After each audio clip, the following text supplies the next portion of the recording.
Que Jésus a en fait dit, tout ce que vous me donnez, je vous le rendrai multiplié par 100 dans cette vie et dans ce temps-ci. Restez avec nous dans Jouissez de votre vie.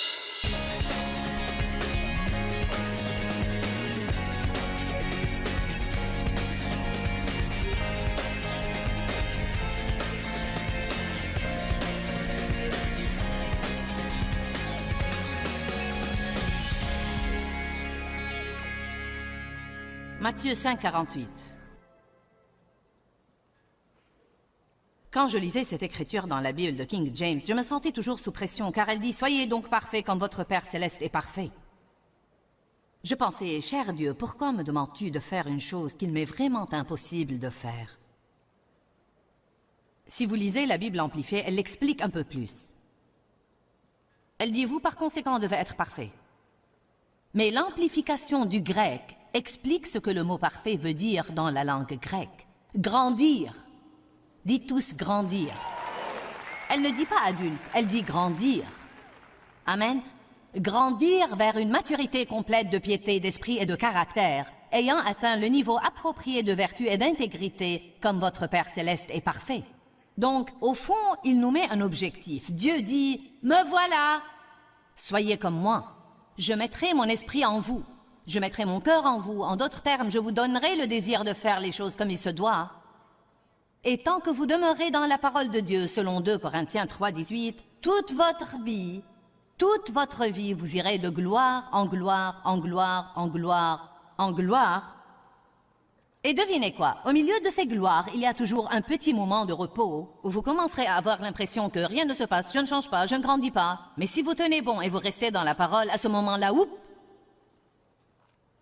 Certains de vous ce week-end ont fait oup, oup, oup. Car la parole de Dieu vous fait cet effet, amen. Mais je dois me rendre compte que j'ai un cœur parfait. Je n'ai pas une performance parfaite, mais Dieu me considère comme parfaite. Il me considère comme juste tant que je reste dans le programme et que je m'approche du symbole de perfection. Voilà pourquoi l'apôtre Paul dit « Je fais une chose, oubliant ce qui est en arrière et me portant vers les bonnes choses qui sont en avant. Je persévère pour saisir ce pourquoi Jésus-Christ est mort pour me saisir. » En d'autres termes, nous jouons notre rôle, mais nous ne pouvons vraiment rien faire sans lui. Luc 18, 20 et 21. Maintenant, rappelez-vous, au verset 18, il parle aux riches et jeunes chefs. Il dit, « Bon maître, que dois-je faire pour hériter la vie ?» Jésus lui répondit, « Il n'y a de bon que Dieu seul, ne m'appelle pas comme ça. » Puis il lui dit au verset 20, « Tu connais les commandements. Si tu veux hériter la vie éternelle, tu connais les commandements. Ne commets pas d'adultère, ne tue pas, ne vole pas, ne porte pas de faux témoignages, honore ton père et ta mère. » Et il répondit, « J'ai observé toutes ces choses dès ma jeunesse. » Je parie qu'en ce moment-là, il était très content de lui-même. D'accord, j'applique toute cette liste. Il a oublié ce qui est dit dans Ésaïe, que toute notre justice est comme un vêtement souillé.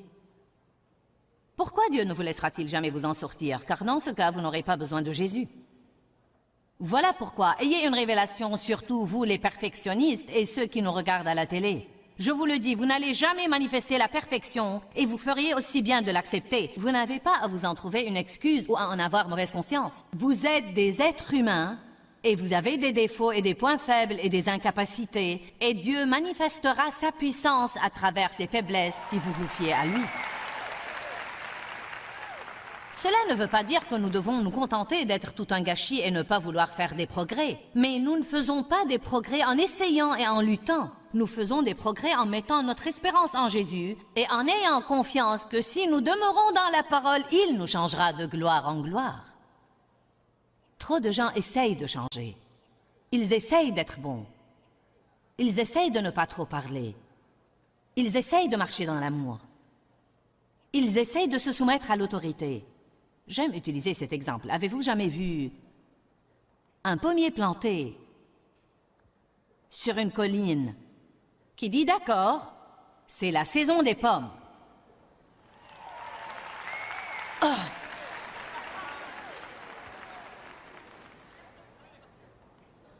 Pas de fruits jusqu'ici.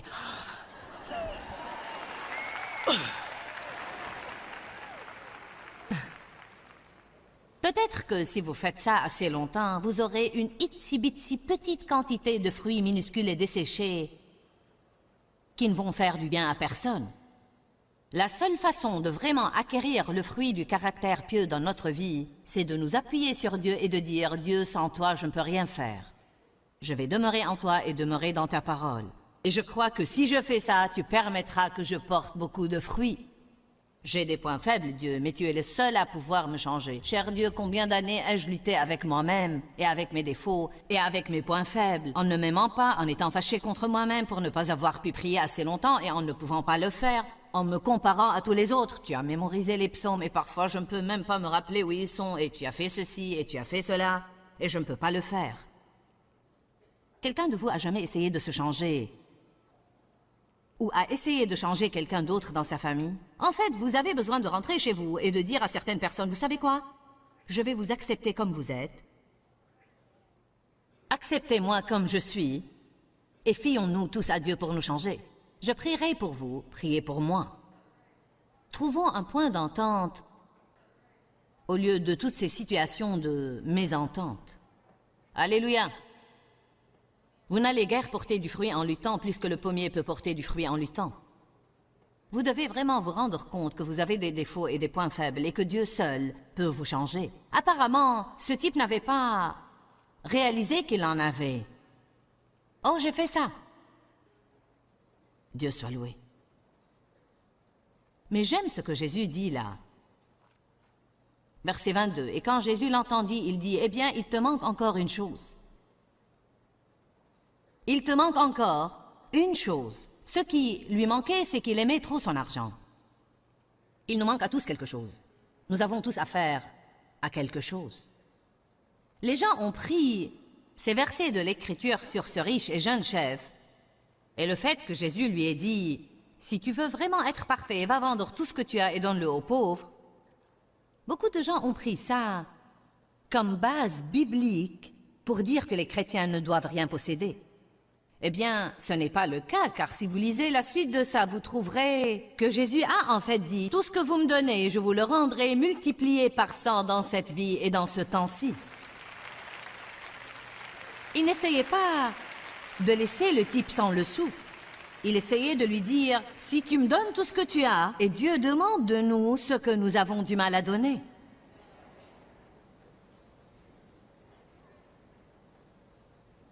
Si vous avez une mauvaise attitude, Dieu va vous demander de l'abandonner. Si vous avez une amertume dans votre cœur et que vous sentez que vous en avez le droit pour avoir été blessé, Dieu va exiger que vous y renonciez et peut-être même qu'il exigera que vous alliez vous excuser auprès de quelqu'un alors que vous n'avez absolument rien fait de mauvais et ce sera la chose la plus difficile au monde pour vous. Mais si vous ne la faites pas, ce sera la chose qui vous manque encore. Même quand vous arrangerez ça, il y aura quelque chose d'autre. Une chose qui vous manque encore. Nous allons continuer à lire car je veux que vous sachiez ce qui est dit là au sujet de l'argent. Bien que ce ne soit pas vraiment l'essentiel de mon message, vous feriez aussi bien de l'apprendre. Quand Jésus l'entendit, il lui dit « Il te manque encore une chose. Vends tout ce que tu as et distribue l'argent aux pauvres, et tu auras un trésor dans les cieux. Puis reviens et suis-moi, et sois mon disciple, et joins-toi à mon parti et accompagne-moi. » Et quand il entendit ça, il fut peiné et très triste, car il était riche, excessivement riche. Jésus, l'observant, dit qu'il est difficile à ceux qui ont des richesses d'entrer dans le royaume de Dieu. Il ne l'a pas déclaré comme étant impossible, il a dit c'est difficile. Car les choses peuvent vraiment nous entraver. Les choses ont de l'emprise. Il n'y a pas de mal à ce que vous possédiez des choses si elles ne vous possèdent pas. L'essentiel, c'est que nous ne devons pas nous y cramponner. Soyons des canaux pour que Dieu œuvre à travers nous. Et tout ce que nous possédons, nous devons nous rendre compte que nous sommes des intendants de Dieu. Et quand il le demande, nous ne devons pas lutter avant de nous en séparer car il ne nous appartient pas. Ce type-là avait un problème avec son argent. Il aimait trop son argent. Et voilà pourquoi Dieu lui a demandé la chose dont il savait qu'il lui serait difficile de s'en séparer. Même s'il avait dit à Jésus, « Tu sais Jésus, je vais avoir du mal à faire ça. Car j'aime vraiment mon argent. » Parfois, nous devons connaître notre point faible et nous devons le reconnaître. Il est plus facile à un chameau de passer par le trou de l'aiguille qu'a un riche d'entrer dans le royaume de Dieu. Même dans cet exemple précis, il ne parlait pas en fait d'un vrai chameau et d'une vraie aiguille. Il y avait une porte à Jérusalem qui menait au temple et qui était appelée le trou de l'aiguille parce qu'elle était étroite. Et quand les chameaux voulaient passer à travers, ils devaient se mettre à genoux et ils avaient du mal à passer à travers. Il disait donc, pour qu'un homme riche entre au ciel, c'est comme si un chameau essayait de passer par le trou de l'aiguille. Et ceux qui l'écoutaient dirent, alors qui peut être sauvé? Verset 27. Ce qui est impossible aux hommes est possible à Dieu. Quelle écriture extraordinaire! Quel que soit ce que vous endurez aujourd'hui, quelle que soit la situation à laquelle vous faites face ou vous ferez face à l'avenir, ce qui est impossible aux hommes est possible à Dieu. Mais voilà la partie que nous devons comprendre et nous la ratons. C'est impossible aux hommes. C'est impossible aux hommes. C'est impossible aux hommes. Il m'est impossible de me changer moi-même, alors pourquoi lutter pour essayer de le faire? Mais c'est possible à Dieu. Il m'est impossible de changer les autres personnes dans ma vie, mais c'est possible à Dieu. Comment verrons-nous l'impossible se réaliser? En priant et en confessant la parole de Dieu dans cette situation à haute voix. Quand nous confessons la parole de Dieu dans notre bouche, la Bible nous dit que nos anges se mettent au travail parce qu'ils sont envoyés pour aider les héritiers du salut et qu'ils prêtent l'oreille à la parole de Dieu. Ils ne prêtent pas l'oreille à nos murmures et à nos plaintes, ils prêtent l'oreille à la parole de Dieu. Donc quand vous avez une situation impossible et que vous dites « Dieu, je ne sais pas combien dans ma nature charnelle je peux tenir le coup avec cette personne. Mais je crois que tu peux la changer. Je ne peux pas la changer, mais je crois que tu peux. Tu as commencé une bonne œuvre et tu es capable de la compléter. Donc je prie pour cette personne. Je prie au nom de Jésus qu'elle se soumette à toi, que tu mettes le parfait ouvrier sur son chemin. Je prie Dieu que tu changes cette chose que je ne peux pas changer. Maintenant, vous avez mis Dieu dans une position où il peut œuvrer car vous croyez, au lieu de lutter et d'essayer de provoquer une chose vous-même.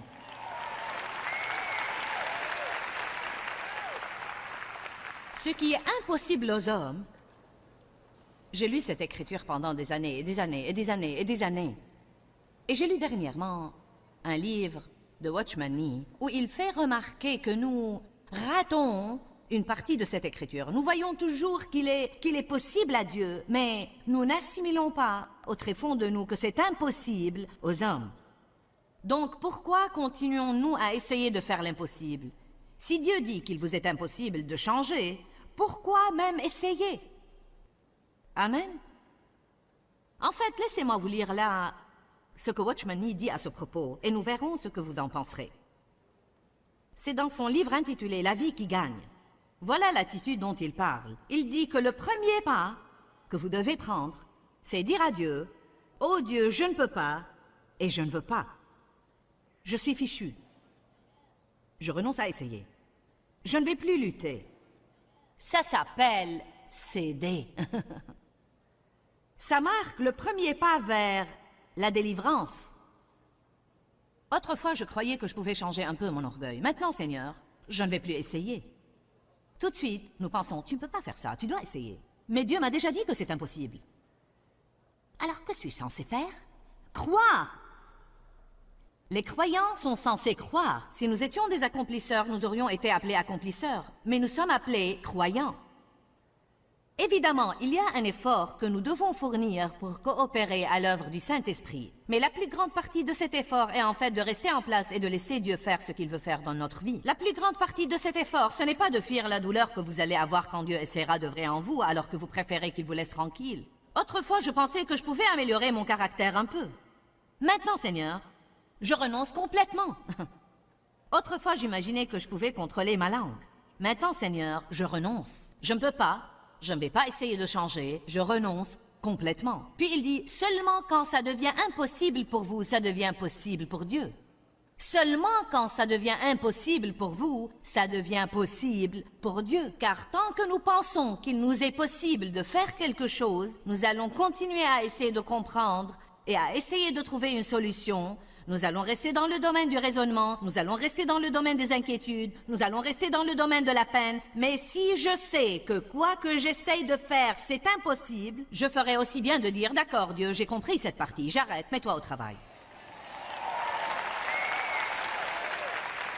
Je me rappelle en ce moment Lorsque Dieu m'enseignait ces leçons depuis des années et des années, quand je luttais, et que j'essayais de me changer, et que j'essayais de changer d'aide, et que j'essayais de changer mes enfants, et que j'essayais d'agrandir mon ministère, et que j'essayais d'avoir la prospérité, et que j'essayais, et j'étais si frustrée. J'étais spirituellement épuisée tout le temps. Rien ne nous épuise plus que d'essayer de faire quelque chose à propos d'une chose envers laquelle nous ne pouvons rien. D'essayer d'arranger quelque chose que Dieu seul peut arranger. Allez, combien de vous sont exaspérés contre eux-mêmes? Bon. Eh bien, vous devez comprendre ça aujourd'hui. Ça vous est absolument impossible. Je sais que l'on vous dit toujours, eh bien, tu dois essayer. Tu dois essayer. Mais notre tâche comme croyants, c'est de croire. Nous avons bien un travail à faire, mais c'est un travail spirituel. Dieu, je me fie à toi pour me changer. Ensuite, vous verrez des changements apparaître dans votre vie. Mais vous ne pouvez pas vous en attribuer le mérite, car c'est Dieu qui les a faits. Un des moments les plus frustrants dont j'ai fait l'expérience, c'est quand j'essayais d'apprendre à me taire. J'avais écouté un message au sujet de ne pas trop parler et j'ai pensé, ça suffit. Ma bouche m'attire toujours des ennuis, alors je ne vais absolument rien dire. C'est la façon de faire de la chair. Elle va d'une extrême à une autre extrême. La façon dont vous réparez trop parler, c'est je ne vais rien dire. Je ne vais plus avoir des ennuis car je ne vais plus parler. Puis tous ceux qui vous entourent pensent que vous êtes fou, fâché, bizarre, dingue et excentrique. Qu'est-ce qui vous prend? Car normalement, votre bouche court à 150 km à l'heure et maintenant vous ne dites rien. Alors, je me réveillais le matin et Dave me parlait et je disais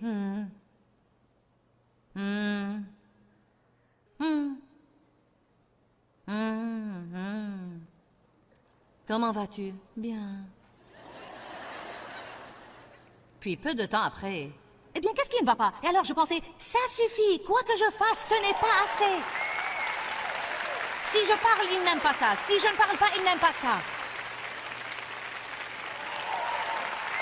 Allez, levez haut la main et dites, je sais de quoi elle parle.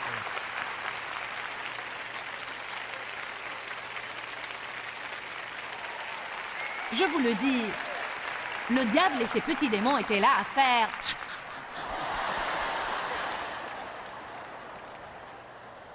Ils nous gardent sur le manège de la même chose stupide encore et encore et encore et encore.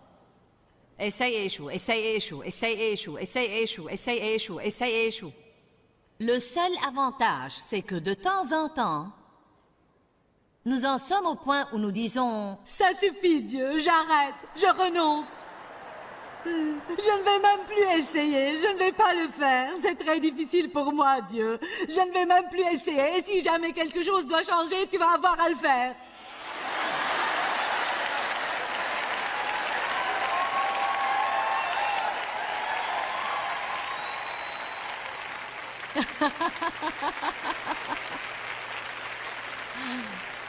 À ce moment-là, Dieu ne dit pas « Oh non!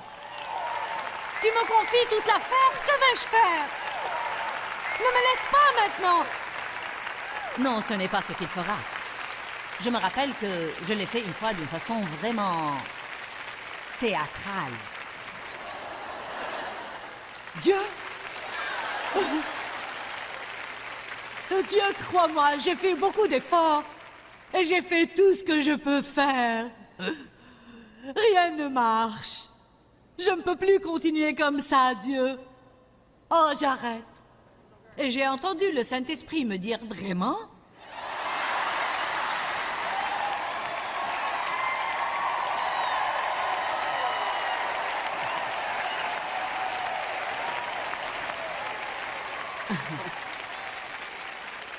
Et j'ai pensé, pourquoi tu as l'air si excité? Et le Seigneur m'a mis dans le cœur, c'est seulement à ce moment-là que je peux travailler. Quand tu arrêtes pour quelques minutes et tu me confies l'affaire, c'est seulement à ce moment-là que je peux travailler. Malheureusement, ça ne vous prend pas très longtemps avant de reprendre le travail. Voilà pourquoi notre croissance spirituelle est si lente, car franchement, si nous sommes honnêtes aujourd'hui, nous ne laissons vraiment pas Dieu avoir toute l'affaire très souvent pour très longtemps.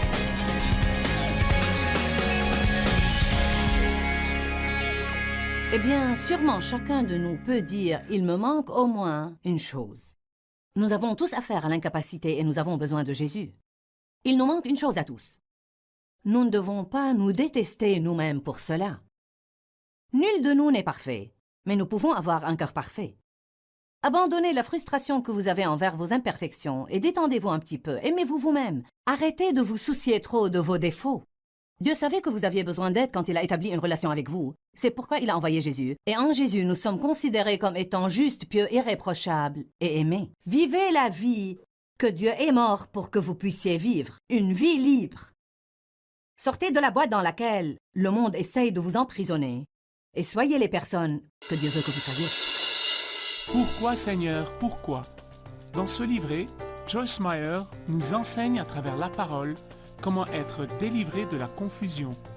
Pour obtenir ce livret gratuitement, écrivez-nous à Joyce Meyer, boîte postale 40095-6300, Larnaca, Chypre. Ou bien visitez notre site web www.joycemeyer.org/fr.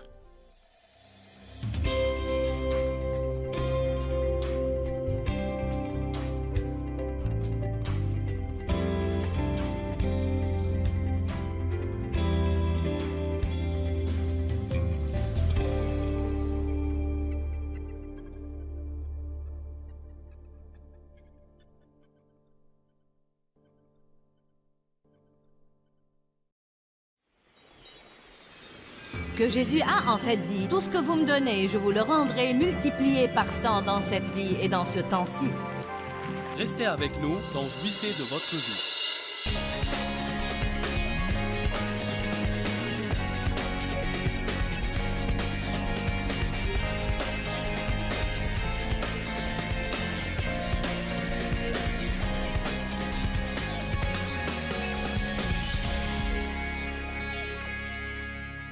Matthieu 5, 48.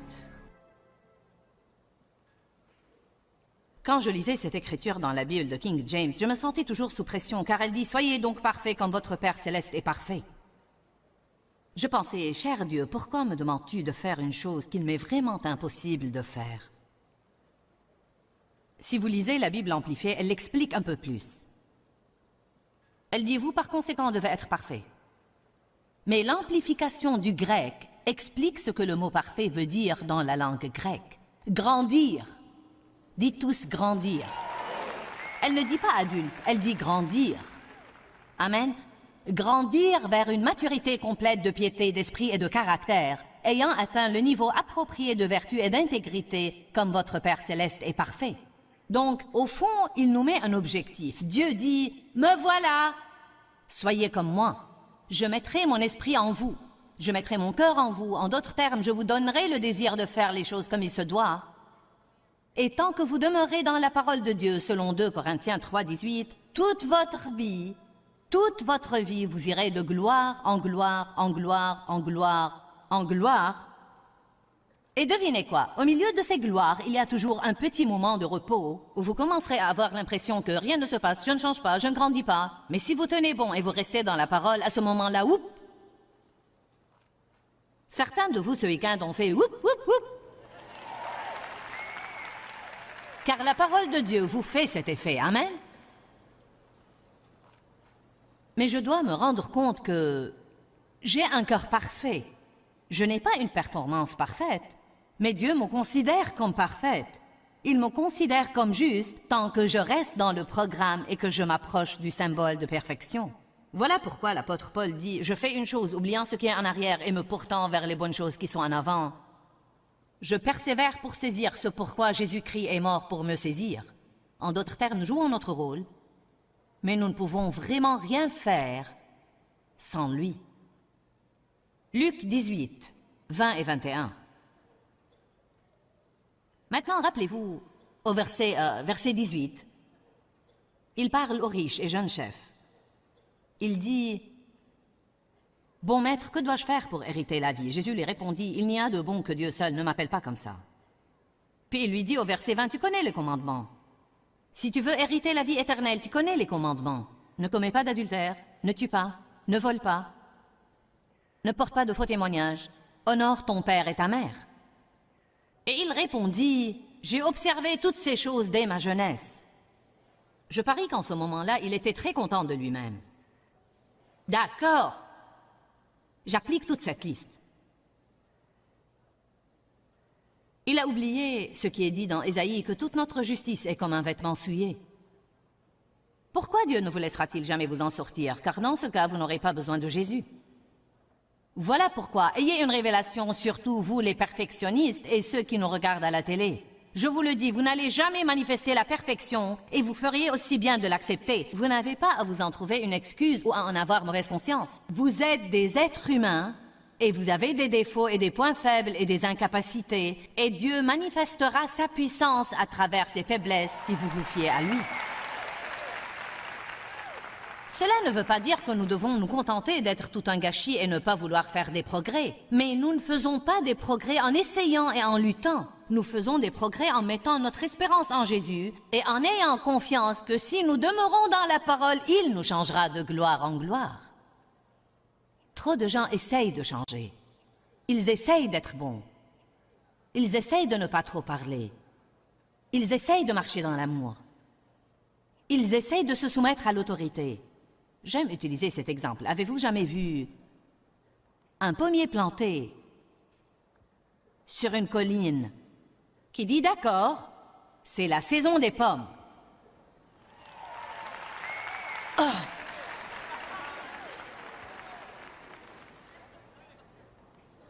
Pas de fruits jusqu'ici.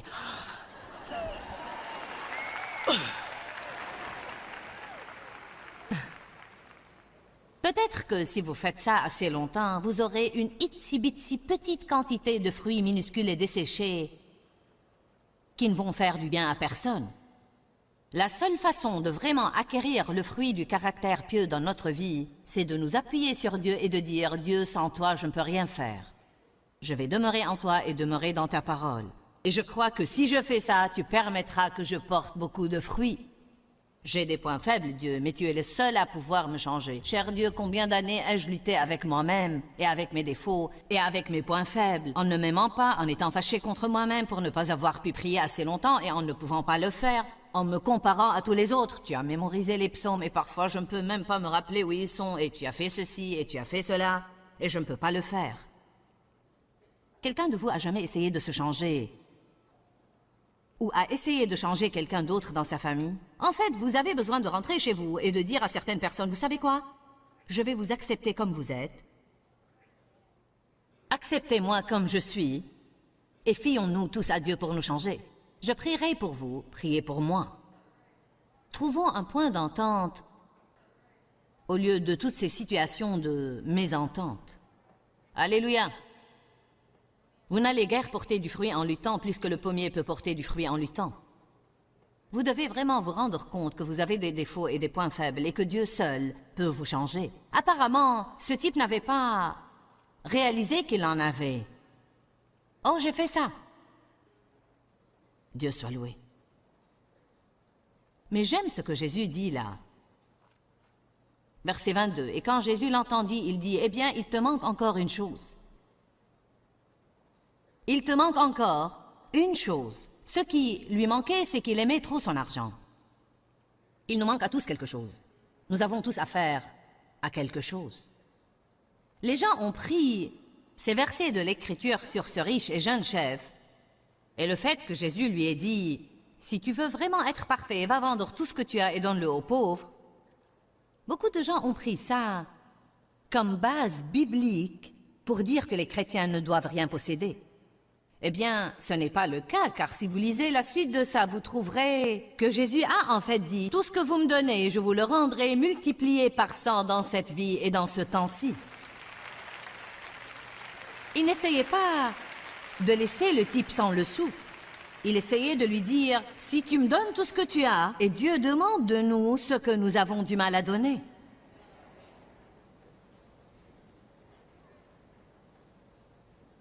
Si vous avez une mauvaise attitude, Dieu va vous demander de l'abandonner.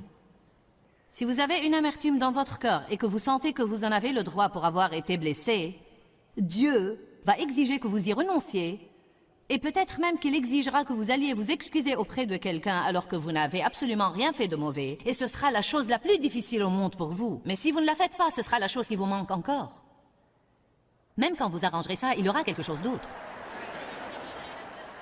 Une chose qui vous manque encore. Nous allons continuer à lire car je veux que vous sachiez ce qui est dit là au sujet de l'argent. Bien que ce ne soit pas vraiment l'essentiel de mon message, vous feriez aussi bien de l'apprendre. Quand Jésus l'entendit, il lui dit, « Il te manque encore une chose. Vends tout ce que tu as et distribue l'argent aux pauvres, et tu auras un trésor dans les cieux. Puis reviens et suis-moi, et sois mon disciple, et joins-toi à mon parti et accompagne-moi. » Et quand il entendit ça, il fut peiné et très triste, car il était riche, excessivement riche. Jésus, l'observant, dit qu'il est difficile à ceux qui ont des richesses d'entrer dans le royaume de Dieu. Il ne l'a pas déclaré comme étant impossible, il a dit c'est difficile. Car les choses peuvent vraiment nous entraver. Les choses ont de l'emprise. Il n'y a pas de mal à ce que vous possédiez des choses si elles ne vous possèdent pas. L'essentiel, c'est que nous ne devons pas nous y cramponner. Soyons des canaux pour que Dieu œuvre à travers nous. Et tout ce que nous possédons, nous devons nous rendre compte que nous sommes des intendants de Dieu. Et quand il le demande, nous ne devons pas lutter avant de nous en séparer car il ne nous appartient pas. Ce type-là avait un problème avec son argent. Il aimait trop son argent. Et voilà pourquoi Dieu lui a demandé la chose dont il savait qu'il lui serait difficile de s'en séparer. Même s'il avait dit à Jésus, « Tu sais Jésus, je vais avoir du mal à faire ça.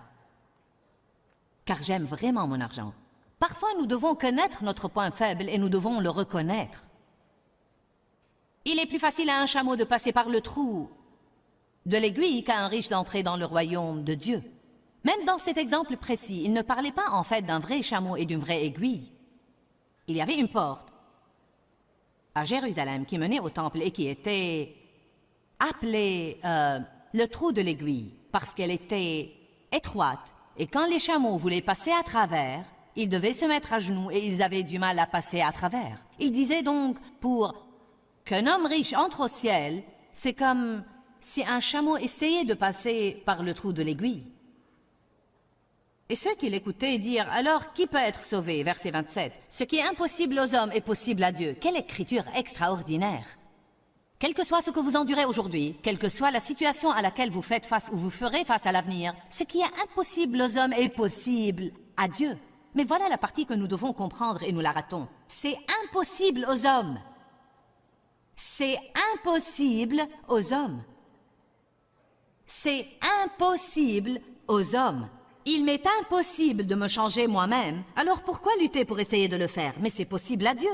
Il m'est impossible de changer les autres personnes dans ma vie, mais c'est possible à Dieu.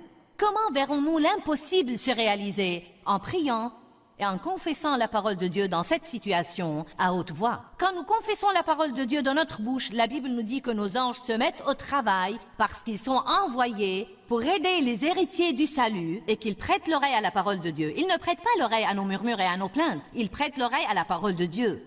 Donc quand vous avez une situation impossible et que vous dites « Dieu, je ne sais pas combien dans ma nature charnelle je peux tenir le coup avec cette personne. » Mais je crois que tu peux la changer. Je ne peux pas la changer, mais je crois que tu peux. Tu as commencé une bonne œuvre et tu es capable de la compléter. Donc je prie pour cette personne. Je prie au nom de Jésus qu'elle se soumette à toi, que tu mettes le parfait ouvrier sur son chemin. Je prie Dieu que tu changes cette chose que je ne peux pas changer. Maintenant, vous avez mis Dieu dans une position où il peut œuvrer car vous croyez, au lieu de lutter et d'essayer de provoquer une chose vous-même.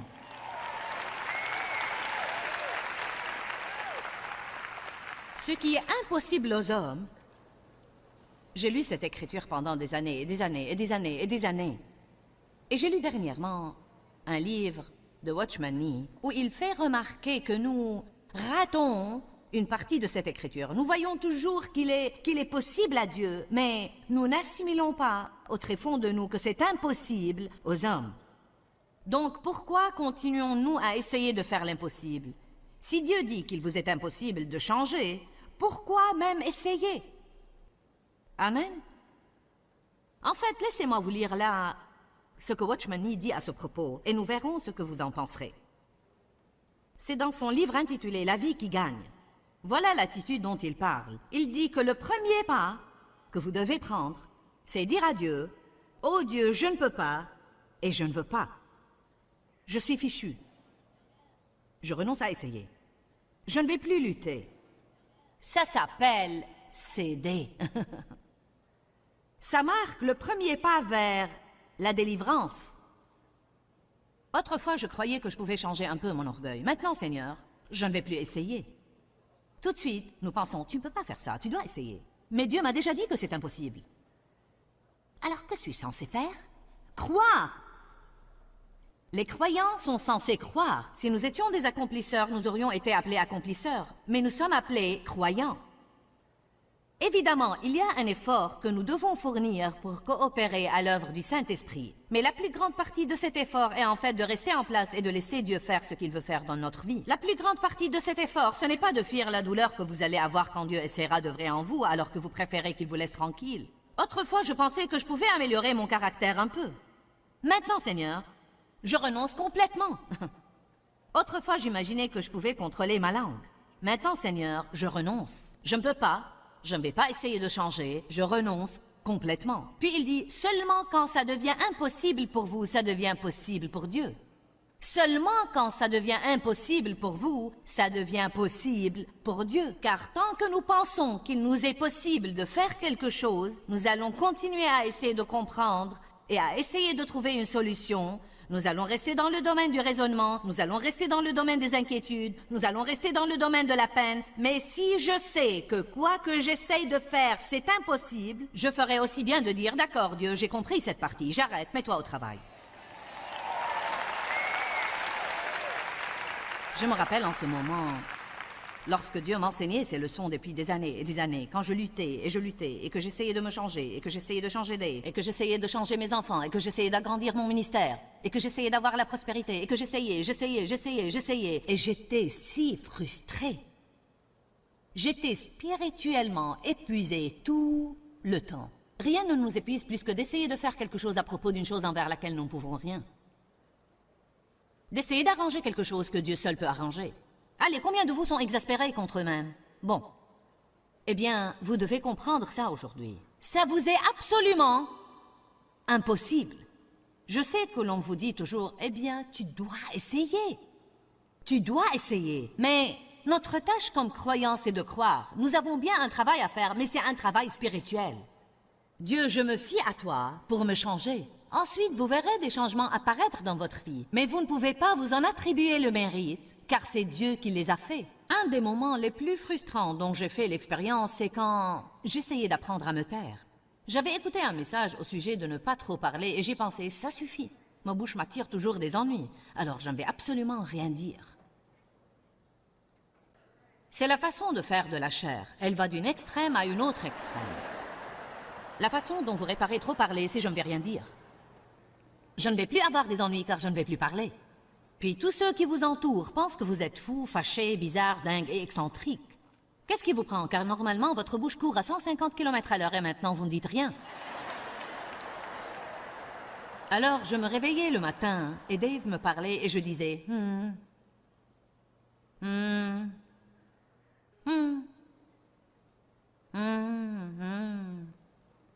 Comment vas-tu? Bien. Puis peu de temps après, eh bien, qu'est-ce qui ne va pas? Et alors je pensais, ça suffit, quoi que je fasse, ce n'est pas assez. Si je parle, il n'aime pas ça. Si je ne parle pas, il n'aime pas ça. Allez, levez haut la main et dites, je sais de quoi elle parle.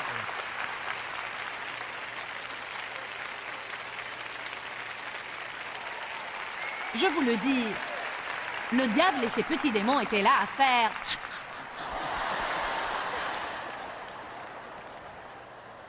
Ils nous gardent sur le manège de la même chose stupide encore et encore et encore et encore. Essaye et échoue, essaye et échoue, essaye et échoue, essaye et échoue, essaye et échoue, essaye et échoue. Le seul avantage, c'est que de temps en temps, nous en sommes au point où nous disons « Ça suffit, Dieu, j'arrête, je renonce. Je ne vais même plus essayer, je ne vais pas le faire. C'est très difficile pour moi, Dieu. Je ne vais même plus essayer. Et si jamais quelque chose doit changer, tu vas avoir à le faire. »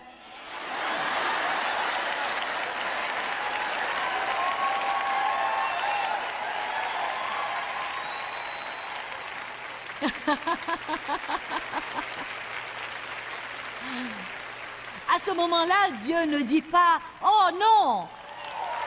Tu me confies toute l'affaire, que vais-je faire? Ne me laisse pas maintenant. Non, ce n'est pas ce qu'il fera. Je me rappelle que je l'ai fait une fois d'une façon vraiment théâtrale. Dieu? Dieu, crois-moi, j'ai fait beaucoup d'efforts. Et j'ai fait tout ce que je peux faire. Rien ne marche. Je ne peux plus continuer comme ça, Dieu. Oh, j'arrête.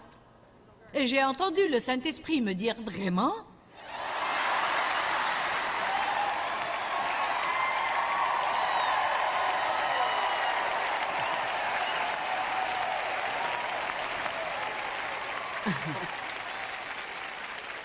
Et j'ai pensé, pourquoi tu as l'air si excité? Et le Seigneur m'a mis dans le cœur, c'est seulement à ce moment-là que je peux travailler. Quand tu arrêtes pour quelques minutes et tu me confies l'affaire, c'est seulement à ce moment-là que je peux travailler. Malheureusement, ça ne vous prend pas très longtemps avant de reprendre le travail. Voilà pourquoi notre croissance spirituelle est si lente, car franchement, si nous sommes honnêtes aujourd'hui, nous ne laissons vraiment pas Dieu avoir toute l'affaire très souvent pour très longtemps.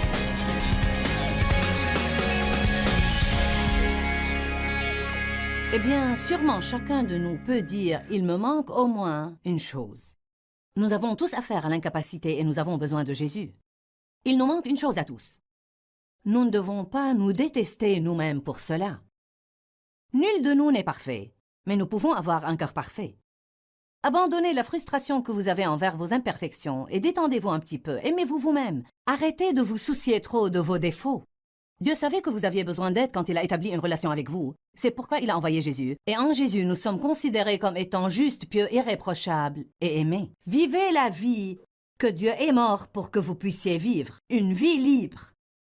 Sortez de la boîte dans laquelle le monde essaye de vous emprisonner. Et soyez les personnes que Dieu veut que vous soyez. Pourquoi, Seigneur, pourquoi? Dans ce livret, Joyce Meyer nous enseigne à travers la parole comment être délivré de la confusion. Pour obtenir ce livret gratuitement, écrivez-nous à Joyce Meyer, boîte postale 40095-6300, Larnaca, Chypre. Ou bien visitez notre site web www.joycemeyer.org/fr.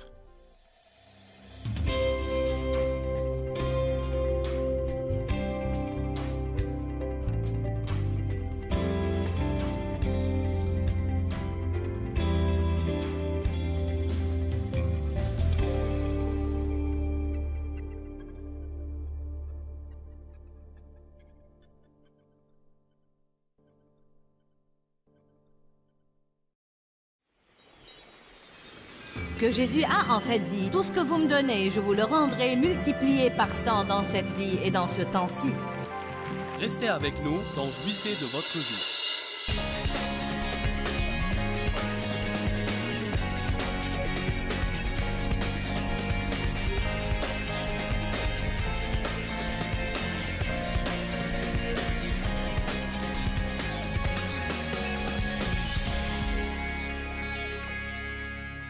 Matthieu 5, 48. Quand je lisais cette écriture dans la Bible de King James, je me sentais toujours sous pression, car elle dit « Soyez donc parfaits comme votre Père céleste est parfait ». Je pensais « Cher Dieu, pourquoi me demandes-tu de faire une chose qu'il m'est vraiment impossible de faire ?» Si vous lisez la Bible amplifiée, elle l'explique un peu plus. Elle dit « Vous, par conséquent, devez être parfaits ». Mais l'amplification du grec explique ce que le mot parfait veut dire dans la langue grecque. Grandir. Dites tous grandir. Elle ne dit pas adulte, elle dit grandir. Amen. Grandir vers une maturité complète de piété, d'esprit et de caractère, ayant atteint le niveau approprié de vertu et d'intégrité, comme votre Père céleste est parfait. Donc, au fond, il nous met un objectif. Dieu dit, « Me voilà, soyez comme moi. Je mettrai mon esprit en vous. Je mettrai mon cœur en vous. En d'autres termes, je vous donnerai le désir de faire les choses comme il se doit. Et tant que vous demeurez dans la parole de Dieu, selon 2 Corinthiens 3, 18, toute votre vie, vous irez de gloire en gloire, en gloire, en gloire, en gloire, Et devinez quoi? Au milieu de ces gloires, il y a toujours un petit moment de repos où vous commencerez à avoir l'impression que rien ne se passe, je ne change pas, je ne grandis pas. Mais si vous tenez bon et vous restez dans la parole, à ce moment-là, oup! Certains de vous ce week-end ont fait oup, oup, oup! Car la parole de Dieu vous fait cet effet, amen? Mais je dois me rendre compte que j'ai un cœur parfait. Je n'ai pas une performance parfaite, mais Dieu me considère comme parfaite. Il me considère comme juste tant que je reste dans le programme et que je m'approche du symbole de perfection. Voilà pourquoi l'apôtre Paul dit « Je fais une chose, oubliant ce qui est en arrière et me portant vers les bonnes choses qui sont en avant. Je persévère pour saisir ce pourquoi Jésus-Christ est mort pour me saisir. » En d'autres termes, nous jouons notre rôle, mais nous ne pouvons vraiment rien faire sans lui. Luc 18, 20 et 21. Maintenant, rappelez-vous, au verset 18, il parle aux riches et jeunes chefs. Il dit, « Bon maître, que dois-je faire pour hériter la vie ?» Jésus lui répondit, « Il n'y a de bon que Dieu seul, ne m'appelle pas comme ça. » Puis il lui dit au verset 20, « Tu connais les commandements. Si tu veux hériter la vie éternelle, tu connais les commandements. Ne commets pas d'adultère, ne tue pas, ne vole pas, ne porte pas de faux témoignages, honore ton père et ta mère. » Et il répondit, « J'ai observé toutes ces choses dès ma jeunesse. » Je parie qu'en ce moment-là, il était très content de lui-même. D'accord, j'applique toute cette liste. Il a oublié ce qui est dit dans Ésaïe, que toute notre justice est comme un vêtement souillé. Pourquoi Dieu ne vous laissera-t-il jamais vous en sortir? Car dans ce cas, vous n'aurez pas besoin de Jésus. Voilà pourquoi, ayez une révélation, surtout vous les perfectionnistes et ceux qui nous regardent à la télé. Je vous le dis, vous n'allez jamais manifester la perfection et vous feriez aussi bien de l'accepter. Vous n'avez pas à vous en trouver une excuse ou à en avoir mauvaise conscience. Vous êtes des êtres humains et vous avez des défauts et des points faibles et des incapacités. Et Dieu manifestera sa puissance à travers ses faiblesses si vous vous fiez à lui. Cela ne veut pas dire que nous devons nous contenter d'être tout un gâchis et ne pas vouloir faire des progrès. Mais nous ne faisons pas des progrès en essayant et en luttant. Nous faisons des progrès en mettant notre espérance en Jésus et en ayant confiance que si nous demeurons dans la parole, il nous changera de gloire en gloire. Trop de gens essayent de changer. Ils essayent d'être bons. Ils essayent de ne pas trop parler. Ils essayent de marcher dans l'amour. Ils essayent de se soumettre à l'autorité. J'aime utiliser cet exemple. Avez-vous jamais vu un pommier planté sur une colline qui dit « D'accord, c'est la saison des pommes. »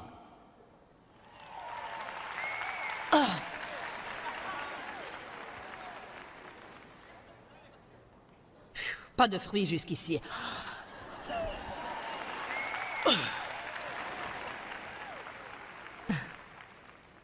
Peut-être que si vous faites ça assez longtemps, vous aurez une itsy-bitsy petite quantité de fruits minuscules et desséchés qui ne vont faire du bien à personne. La seule façon de vraiment acquérir le fruit du caractère pieux dans notre vie, c'est de nous appuyer sur Dieu et de dire « Dieu, sans toi, je ne peux rien faire. Je vais demeurer en toi et demeurer dans ta parole. Et je crois que si je fais ça, tu permettras que je porte beaucoup de fruits. J'ai des points faibles, Dieu, mais tu es le seul à pouvoir me changer. Cher Dieu, combien d'années ai-je lutté avec moi-même, et avec mes défauts, et avec mes points faibles, en ne m'aimant pas, en étant fâché contre moi-même pour ne pas avoir pu prier assez longtemps et en ne pouvant pas le faire, en me comparant à tous les autres. Tu as mémorisé les psaumes, et parfois je ne peux même pas me rappeler où ils sont, et tu as fait ceci, et tu as fait cela, et je ne peux pas le faire. Quelqu'un de vous a jamais essayé de se changer? Ou à essayer de changer quelqu'un d'autre dans sa famille? En fait, vous avez besoin de rentrer chez vous et de dire à certaines personnes, vous savez quoi? Je vais vous accepter comme vous êtes. Acceptez-moi comme je suis. Et fions-nous tous à Dieu pour nous changer. Je prierai pour vous, priez pour moi. Trouvons un point d'entente au lieu de toutes ces situations de mésentente. Alléluia! Vous n'allez guère porter du fruit en luttant plus que le pommier peut porter du fruit en luttant. Vous devez vraiment vous rendre compte que vous avez des défauts et des points faibles et que Dieu seul peut vous changer. Apparemment, ce type n'avait pas réalisé qu'il en avait. Oh, j'ai fait ça. Dieu soit loué. Mais j'aime ce que Jésus dit là. Verset 22. Et quand Jésus l'entendit, il dit, eh bien, il te manque encore une chose. Il te manque encore une chose. Ce qui lui manquait, c'est qu'il aimait trop son argent. Il nous manque à tous quelque chose. Nous avons tous affaire à quelque chose. Les gens ont pris ces versets de l'Écriture sur ce riche et jeune chef, et le fait que Jésus lui ait dit « Si tu veux vraiment être parfait, va vendre tout ce que tu as et donne-le aux pauvres », beaucoup de gens ont pris ça comme base biblique pour dire que les chrétiens ne doivent rien posséder. Eh bien, ce n'est pas le cas, car si vous lisez la suite de ça, vous trouverez que Jésus a en fait dit « Tout ce que vous me donnez, je vous le rendrai multiplié par 100 dans cette vie et dans ce temps-ci. » Il n'essayait pas de laisser le type sans le sou. Il essayait de lui dire « Si tu me donnes tout ce que tu as, et Dieu demande de nous ce que nous avons du mal à donner. »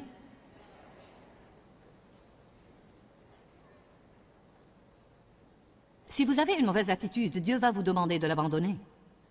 Si vous avez une amertume dans votre cœur et que vous sentez que vous en avez le droit pour avoir été blessé, Dieu va exiger que vous y renonciez et peut-être même qu'il exigera que vous alliez vous excuser auprès de quelqu'un alors que vous n'avez absolument rien fait de mauvais et ce sera la chose la plus difficile au monde pour vous. Mais si vous ne la faites pas, ce sera la chose qui vous manque encore. Même quand vous arrangerez ça, il y aura quelque chose d'autre. Une chose qui vous manque encore. Nous allons continuer à lire car je veux que vous sachiez ce qui est dit là au sujet de l'argent. Bien que ce ne soit pas vraiment l'essentiel de mon message, vous feriez aussi bien de l'apprendre. Quand Jésus l'entendit, il lui dit, il te manque encore une chose. Vends tout ce que tu as et distribue l'argent aux pauvres, et tu auras un trésor dans les cieux. Puis reviens et suis-moi, et sois mon disciple, et joins-toi à mon parti et accompagne-moi. Et quand il entendit ça, il fut peiné et très triste, car il était riche, excessivement riche. Jésus, l'observant, dit qu'il est difficile à ceux qui ont des richesses d'entrer dans le royaume de Dieu. Il ne l'a pas déclaré comme étant impossible, il a dit c'est difficile. Car les choses peuvent vraiment nous entraver. Les choses ont de l'emprise. Il n'y a pas de mal à ce que vous possédiez des choses si elles ne vous possèdent pas. L'essentiel, c'est que nous ne devons pas nous y cramponner. Soyons des canaux pour que Dieu œuvre à travers nous. Et tout ce que nous possédons, nous devons nous rendre compte que nous sommes des intendants de Dieu. Et quand il le demande, nous ne devons pas lutter avant de nous en séparer car il ne nous appartient pas. Ce type-là avait un problème avec son argent. Il aimait trop son argent. Et voilà pourquoi Dieu lui a demandé la chose dont il savait qu'il lui serait difficile de s'en séparer. Même s'il avait dit à Jésus, « Tu sais Jésus, je vais avoir du mal à faire ça. Car j'aime vraiment mon argent. » Parfois, nous devons connaître notre point faible et nous devons le reconnaître. Il est plus facile à un chameau de passer par le trou de l'aiguille qu'à un riche d'entrer dans le royaume de Dieu. Même dans cet exemple précis, il ne parlait pas en fait d'un vrai chameau et d'une vraie aiguille. Il y avait une porte à Jérusalem qui menait au temple et qui était appelée le trou de l'aiguille parce qu'elle était étroite et quand les chameaux voulaient passer à travers, ils devaient se mettre à genoux et ils avaient du mal à passer à travers. Il disait donc, pour qu'un homme riche entre au ciel, c'est comme si un chameau essayait de passer par le trou de l'aiguille. Et ceux qui l'écoutaient dirent, alors qui peut être sauvé? Verset 27. Ce qui est impossible aux hommes est possible à Dieu. Quelle écriture extraordinaire! Quel que soit ce que vous endurez aujourd'hui, quelle que soit la situation à laquelle vous faites face ou vous ferez face à l'avenir, ce qui est impossible aux hommes est possible à Dieu. Mais voilà la partie que nous devons comprendre et nous la ratons. C'est impossible aux hommes. C'est impossible aux hommes. C'est impossible aux hommes. Il m'est impossible de me changer moi-même, alors pourquoi lutter pour essayer de le faire? Mais c'est possible à Dieu. Il m'est impossible de changer les autres personnes dans ma vie, mais c'est possible à Dieu. Comment verrons-nous l'impossible se réaliser? En priant et en confessant la parole de Dieu dans cette situation à haute voix. Quand nous confessons la parole de Dieu dans notre bouche, la Bible nous dit que nos anges se mettent au travail parce qu'ils sont envoyés pour aider les héritiers du salut et qu'ils prêtent l'oreille à la parole de Dieu. Ils ne prêtent pas l'oreille à nos murmures et à nos plaintes, ils prêtent l'oreille à la parole de Dieu. Donc quand vous avez une situation impossible et que vous dites « Dieu, je ne sais pas combien dans ma nature charnelle je peux tenir le coup avec cette personne. mais je crois que tu peux la changer. Je ne peux pas la changer, mais je crois que tu peux. Tu as commencé une bonne œuvre et tu es capable de la compléter. Donc je prie pour cette personne.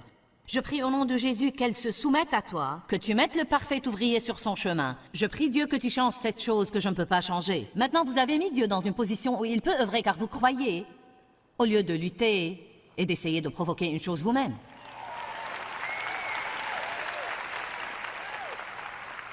Ce qui est impossible aux hommes.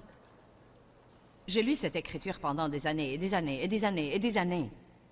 Et j'ai lu dernièrement un livre de Watchman Nee où il fait remarquer que nous ratons une partie de cette écriture. Nous voyons toujours qu'il est possible à Dieu, mais nous n'assimilons pas au tréfonds de nous que c'est impossible aux hommes.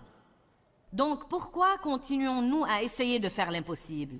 Si Dieu dit qu'il vous est impossible de changer, pourquoi même essayer? Amen. En fait, laissez-moi vous lire là ce que Watchman Nee dit à ce propos, et nous verrons ce que vous en penserez. C'est dans son livre intitulé « La vie qui gagne ».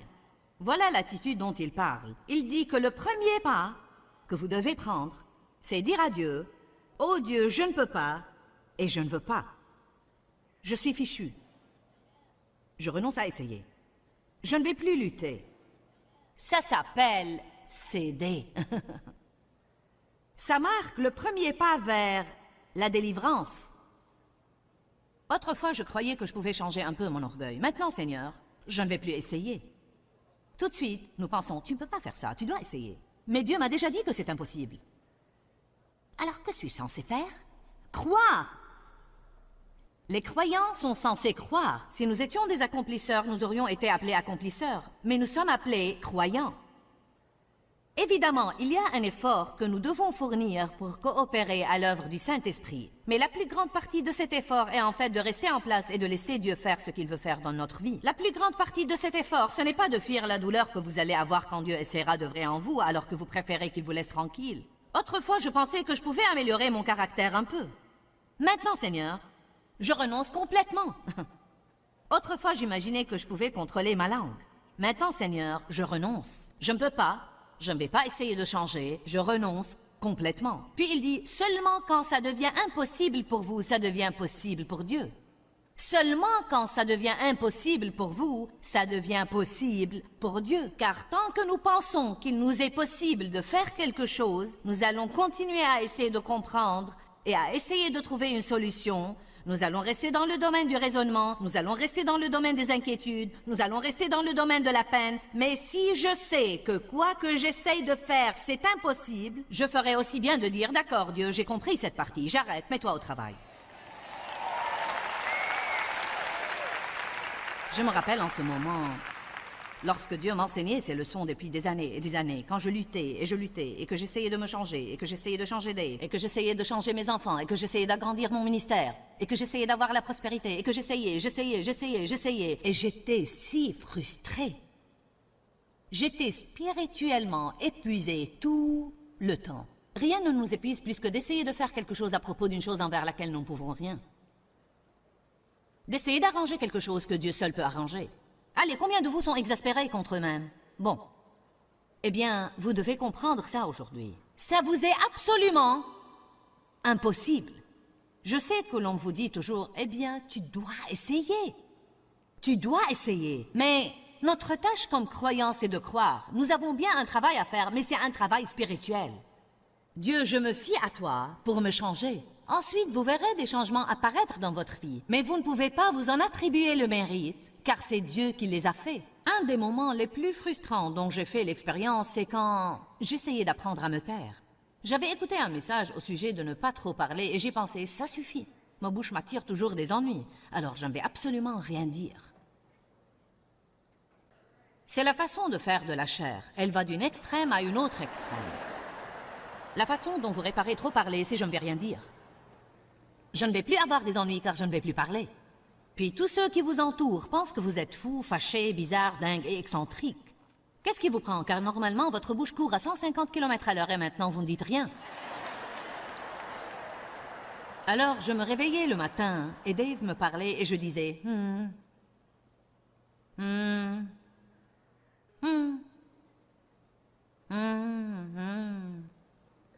Comment vas-tu? Bien. Puis peu de temps après... Eh bien, qu'est-ce qui ne va pas? Et alors, je pensais, ça suffit, quoi que je fasse, ce n'est pas assez.